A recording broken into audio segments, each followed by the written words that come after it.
remember like looking at my dad and being like, I'd be like, Dad, what sports did you play growing up? And he's like, none. And I'm like, why? And he's like, I wanted to read. And I was like, I just remember, I didn't know the word pussy then. I was like, you pussy. Yeah.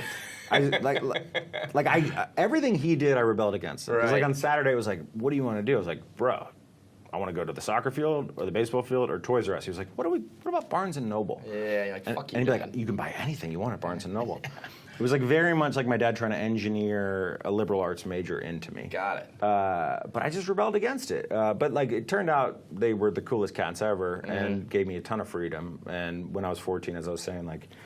And so what is this business at 14? It was a record Music? label. Yeah. Yeah, it was with Hard Factor Will. Okay. Right. So like I couldn't play guitar. Right. That was my thing. And everyone around me played fucking great guitar.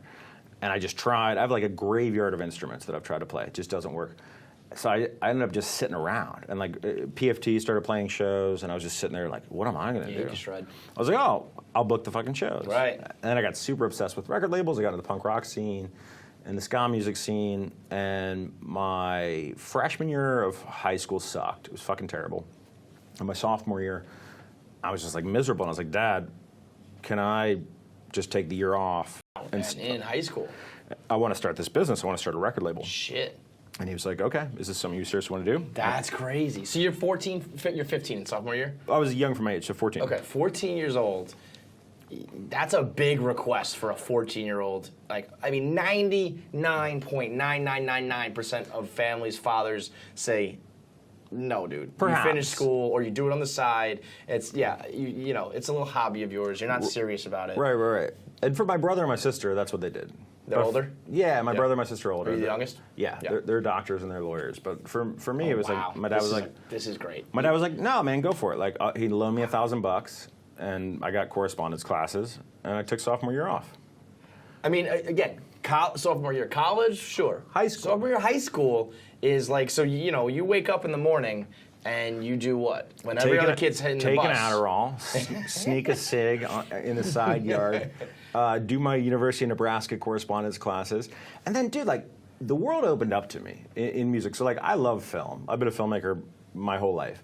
You can tell because he calls it film. Film, movies. Cinema. Yeah. The theater. I'm talking about porn, man. Yeah. But like music is like the art that moves me. It fucks me up. It like hits me in a way that no other art hits me. Yeah. And I was just obsessed with it. And like I couldn't play. So I just got really into it, and I was always an entrepreneur.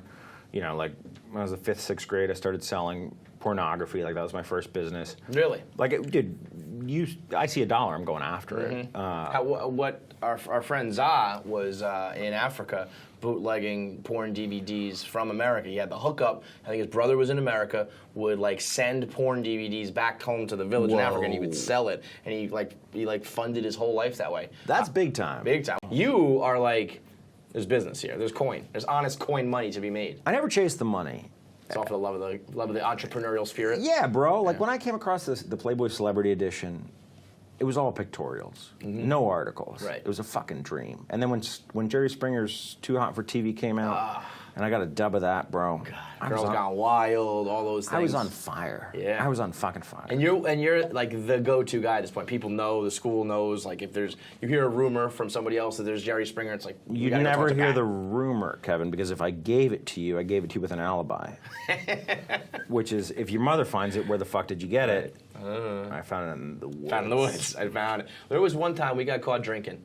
We went to we partied at a family's house that we knew was gone for the weekend. Cops come because the neighbors were like, they're gone. The kids are in the house.